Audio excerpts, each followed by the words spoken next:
The unknown is scary. It really is. A lot of people don't want to try something new.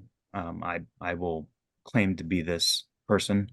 I'm not a fan of trying new food, especially if I don't think I'm going to like it.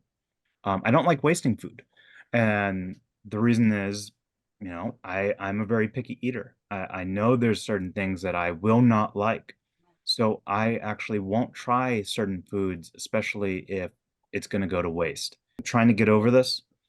The unknown is scary, but if I don't try new food, if I don't try new things and become complacent, then I may lose out on opportunities of something that's really delicious. Or if I don't try new skills, or I become stuck in a rut, do the same thing over and over again, I stop learning. I stop growing as a person. That complacency is actually terrifying. It should be more scary than the unknown. So try new things, practice, learn, put yourself in a safe environment, surround yourself with people who, hey, you don't like the food? One of your friends will eat it. That way it doesn't go to waste.